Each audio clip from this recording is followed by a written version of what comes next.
Hola, mi nombre es Nairin Camacaro, estudiante de Derecho, en esta oportunidad cursando la materia de Derecho Tributario en la sección SAYAD. Hoy estaremos hablando acerca de lo que es el impuesto sobre la renta. El impuesto sobre la renta es la fuente primordial utilizada por el legislador para sufragar los gastos públicos.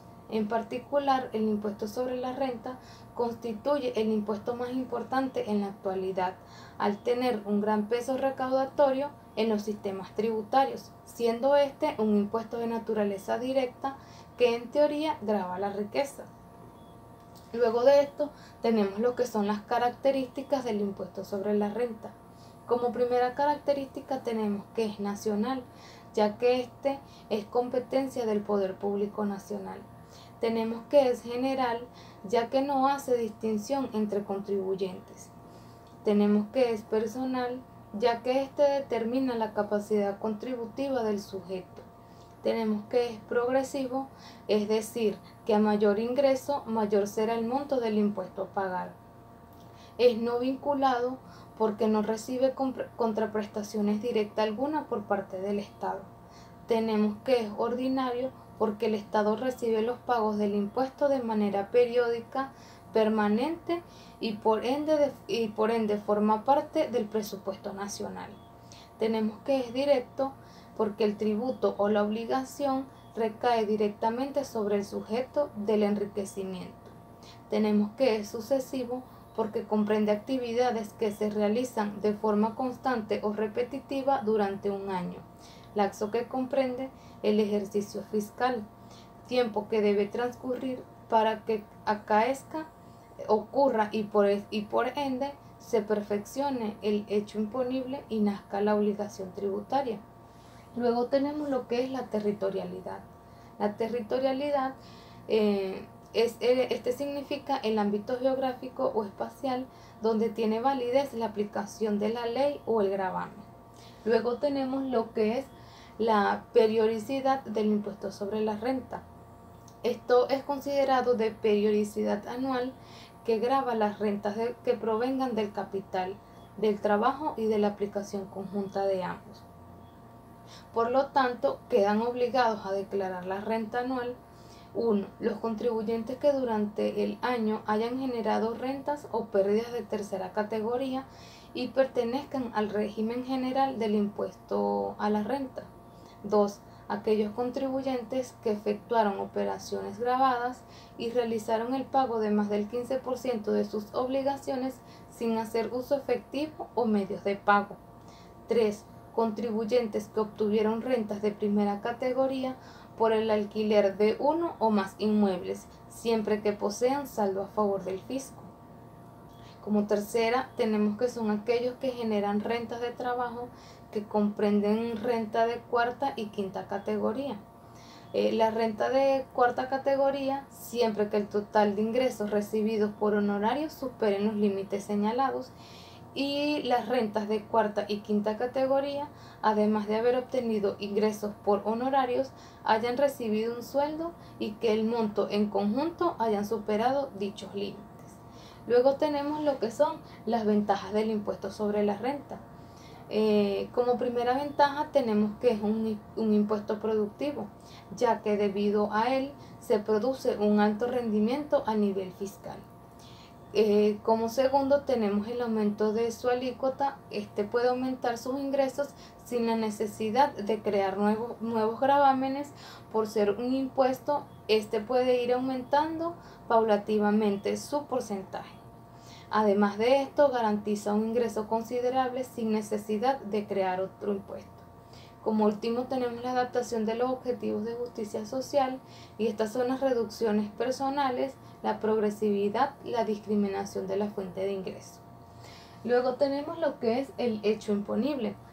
El hecho imponible es una situación que origina el nacimiento de una obligación tributaria. Existen presupuestos fijados por la ley para cada tributo y cada uno de ellos nace con un hecho imponible que lo origina según su propia ley. Luego de esto tenemos lo que son los sujetos, el sujeto pasivo del impuesto sobre la renta. Estos son todas aquellas personas que deben declarar y pagar cierta cantidad de dinero, los cuales son las personas naturales, las compañías anónimas, las sociedades en nombre colectivo, los tribunales del enriquecimiento. Tenemos también que son los titulares del enriquecimiento provenientes de las actividades de hidrocarburos. También tenemos que son los establecimientos permanentes, centros o bases fijas y situados en el territorio nacional. Luego tenemos lo que son las tarifas aplicables a los sujetos pasivos. Tenemos 3 tarifas. Como primera tarifa tenemos que esta es la más baja y es la aplicada a personas naturales que sean residentes en Venezuela. La tarifa 2, esta tarifa es aplicada a la mayoría de las actividades empresariales del país, a las compañías anónimas o a las empresas. La última tarifa esta es aplicada exclusivamente a las empresas que se dedican a la explotación de hidrocarburos. Luego tenemos lo que es la clasificación de la potestad tributaria. Tenemos como primera la potestad tributaria ordinaria, que es aquella que es emanada de la naturaleza y esencia misma del Estado. 2 es la potestad tributaria derivada, que esta es la facultad de imposición que tiene el ente municipal o estatal para crear tributos mediante derivación en virtud de la ley. Luego tenemos lo que son los modos de extinción de la obligación tributaria. Como primer modo tenemos que es el pago. El pago es la forma ideal de extinguir una obligación y se da por el cumplimiento de la obligación o la prestación de lo debido de forma prescriptiva.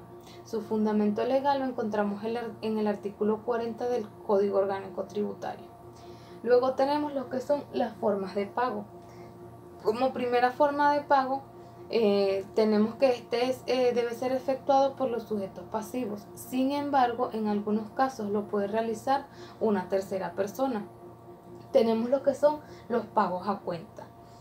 Los pagos a cuenta hacen referencia al pago anticipado de los tributos. Tenemos que lo que son los pagos fraccionados. Estos son realizados por el mismo contribuyente. Tenemos lo que son las retenciones. Las retenciones es la cantidad que se retiene de un sueldo. Y los ingresos a cuenta tenemos que este se produce cuando el sujeto paga en especie a otro, por lo que no puede retener ninguna cantidad de dinero. Luego tenemos el lugar y la fecha para la realización del pago. Estos deben realizarse como lo indica la ley. Además, en cuanto a la fecha, una vez que se haya declarado en dicha fecha, deberán ser cancelados los tributos.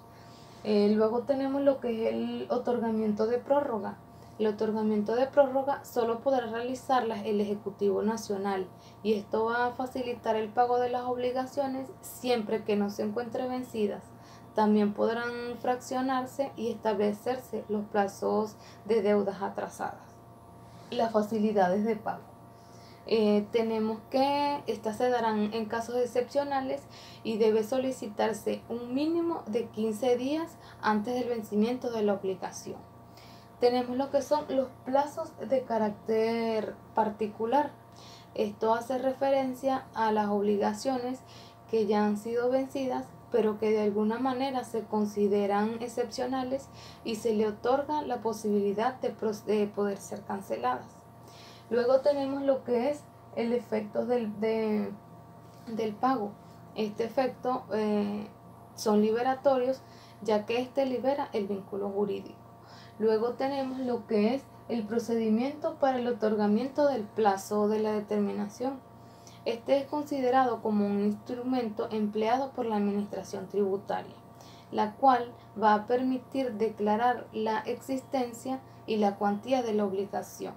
Existen 2 clases para el procedimiento de la determinación tributaria, la cual es la autodeterminación.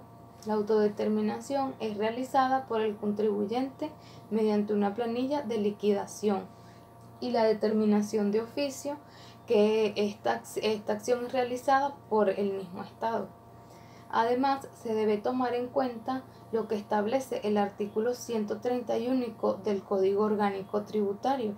En cuanto a la determinación de oficio, esta puede calcularse sobre la base cierta y sobre la base mixta.